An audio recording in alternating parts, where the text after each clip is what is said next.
So yeah, I've got this one, and I just wear my Hyperfly one when I compete. So nice one. Corey, my guard overhook system, pretty easy, guys. So let me just explain first of all. Is we've got like two major grips, an underhook, an overhook. An underhook is normally designed to move my partner. You know, like if I want to escape half guard or side control, I get an underhook and I kind of shimmy out the back. If I want to hold someone on top of me, if I want to hold them to me, I'll use an overhook, which is why we're kind of like, if we're on side control, really rare do we ever use an overhook to hold them on top of us. And yeah, also bear in mind that the overhook system, if they're inside my guard, I'm holding them onto me, so they've got more ability to use their weight against me as well. So if I'm with someone that's bigger and stronger and I go overhook, they can simply TP and put their weight through me. So it's an option, but we're going to have a look at that as well. Okay, on the first systems, hands goes through, and I'll put my partner forward. I'm going to just go to put my hand through the four fingers in here. And the part that I see people make a mistake is when they're here, what they try to do is they try and pull the arm like an arm bar now. That actually creates space for Corey to just limp arm and pull the arm straight out. Yeah. So it's not the best thing. So like I've already got the space to put my hand in. So what I'm doing is it's my elbow and my knees come together and I just feed the gi through. The first thing is that my elbow goes to my hip. So now if Corey tries to limp arm and pull it out, it's locked into. So that, you know, the first thing is not everyone.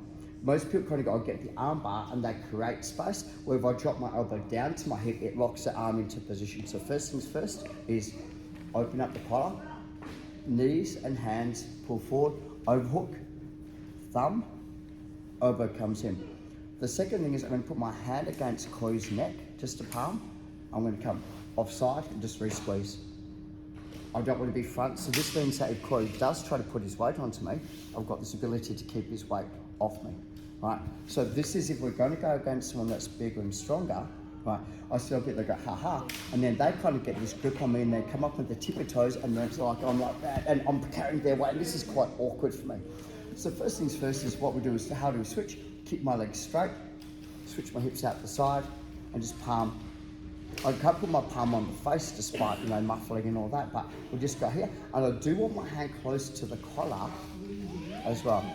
If you guys feel like being a dick, put a fist and start to punch choke. If you want to, or grab the collar.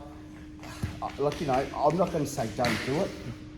If I had the chance to do this to someone in a tournament, I'd do it. I'm not going to lie. Or, you know, Ian Dunican from Jim Black Belt, I'd do this to him time and time again. Just, I like doing it to him. Joe Hubert, I'd do it to him. Wouldn't do it to Tyrone. So, but just, here, get a grip. And make sure so I'm more lifting the chin up and out so they can't put the weight on me. I'm not pushing across because they can simply swing their head. Yeah, exactly right. So it's more under, so Corey does try to swing his head, it's actually locked into. And I'm going to do this from here. So slide my head away a little bit. Start to get kind of like a pressure choke in an arm bar. It's kind of like there's a little bit of both. So it's not designed to submit them, but what will happen is it'll kind of be they have to react to what I'm doing. How'd that feel? Thank you. Okay, 1, 2, 3. Thanks, guys. That's the right answer. Start hearing this in the training. Yeah, just do this, just do this, just do this. It's not quite that easy. Veronica jump himself up wider. Give Corey's neck a little bit of a break. Good. What I see people do on the breakdown from here is that they pull their hand, but Veronica's got good posture, good balance. This doesn't work anything. So what I try and do is bring my knees to my chest. Right? So it's not just my hand, I bring my knees to my chest. I'm just going to cover this just for now. It's a what if. What if Veronica doesn't put her hands down to post? Because that's what, you know, like a lot of time that, like, you know, they might not, because they're so obsessed with holding the belt, whatever, they might not, so I can't get the overhook, right? So I'll pull and Veronica's like, no. So here, okay, go to the back and just get a good chunk of the gi down the spine line. So what I'm doing is I'm keeping both sides, both pressure points, I guess, on the side here. We're going to do exactly the same motion.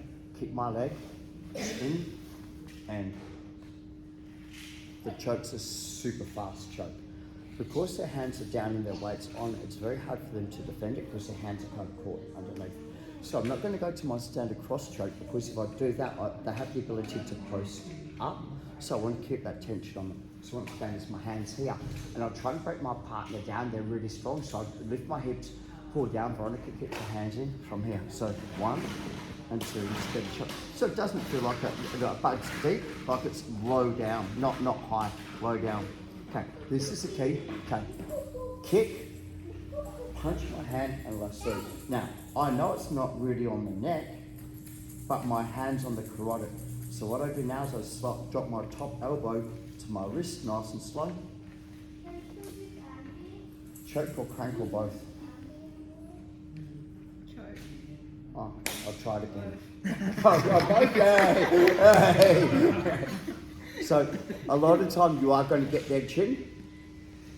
A lot of the time we don't actually care. Just squeeze. But, okay, so break them down. So knees come forward, knees come forward, knees come forward. Hand goes in, here. Okay, kick my leg, pop, punch my hand, lasso. My elbow goes to my top elbow goes to my wrist. And just pull in. Change partners, like you said. Veronica. So just the small details on this. There's 2 things. Number 1 is, and I kind of cover this a lot when I do my choke game and the breakdown game, is anytime that I'm pulling here, that gets tight on the neck.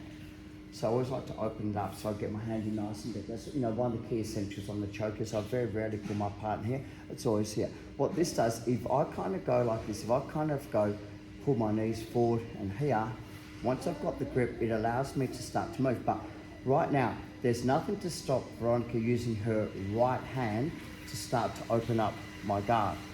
So I need to make sure I'm pulling it down, right? So her right hand would still be on my leg. So what I want to do is to make it so right now is, let's spin on this way a little bit.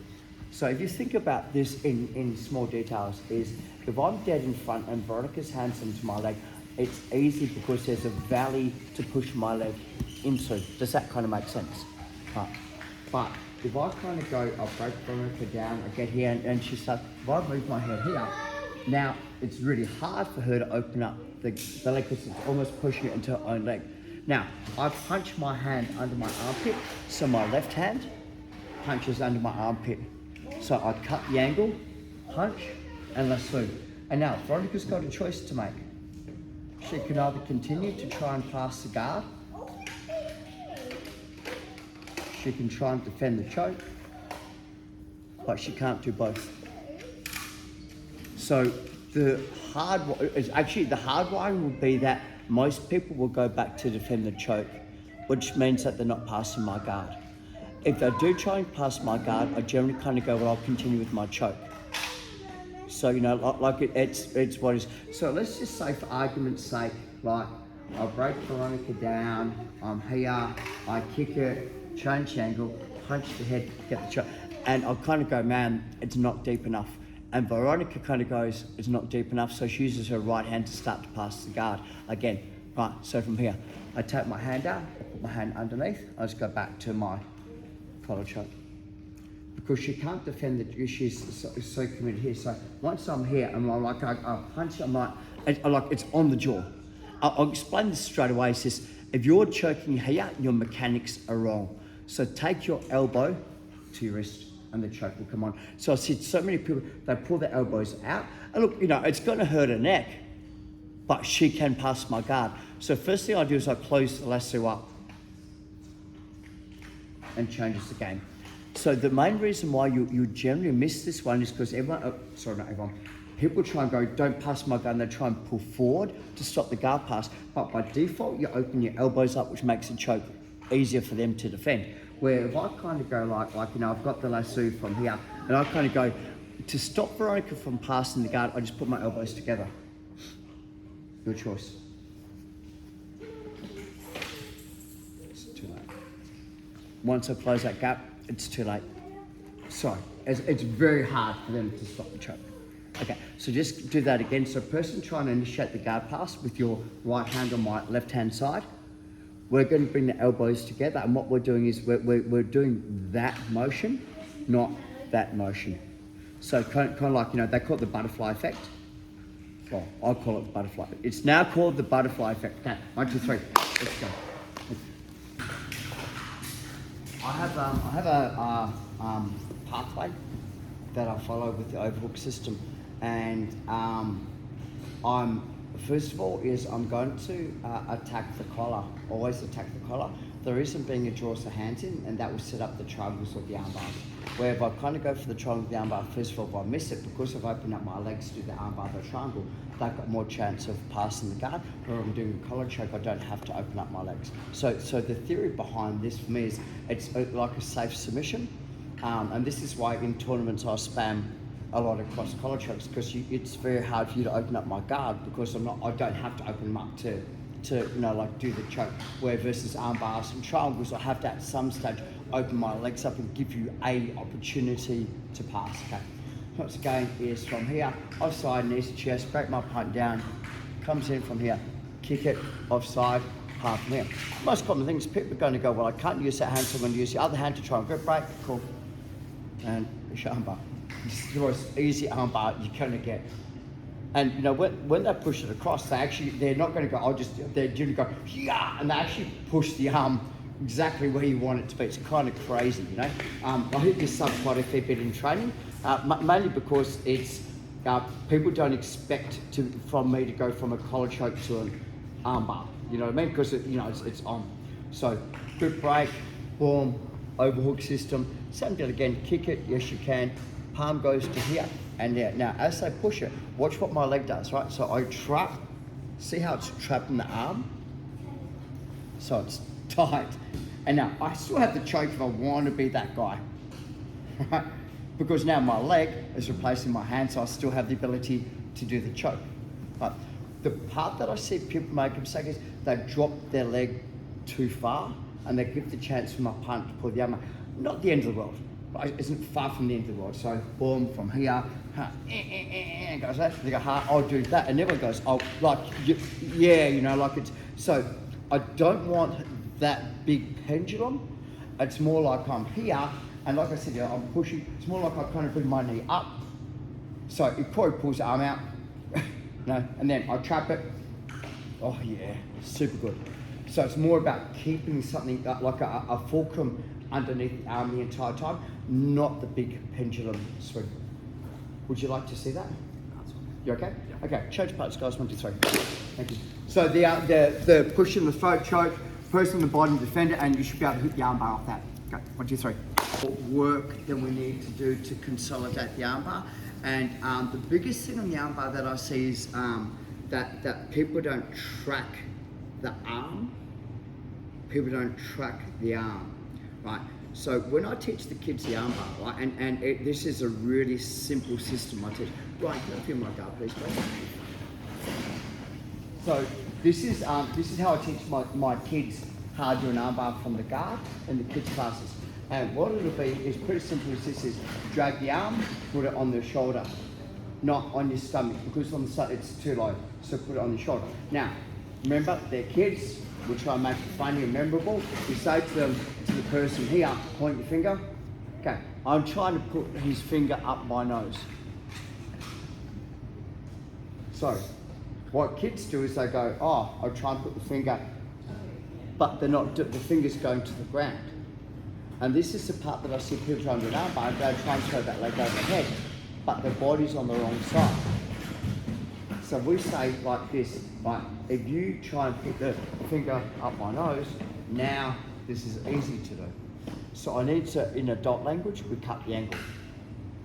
Right, in kids language, make them pick your nose.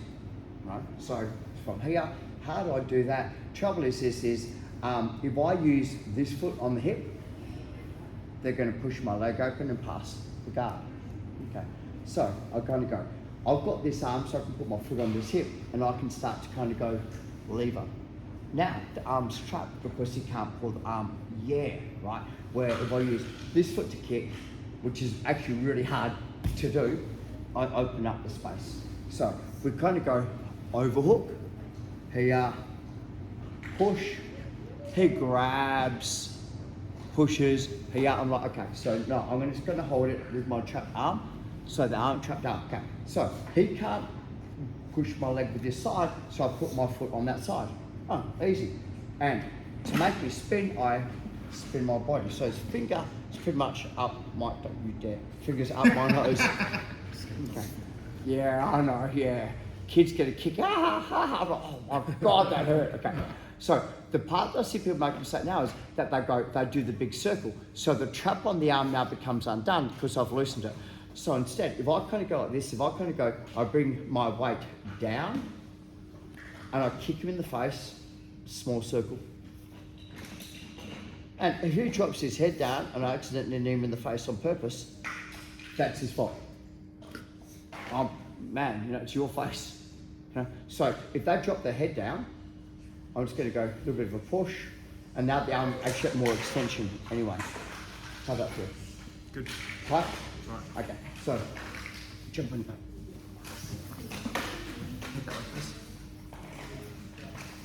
So pretty much the key essence is this: if you got my arm here, it's that foot because I can't. There's no arm to stop it.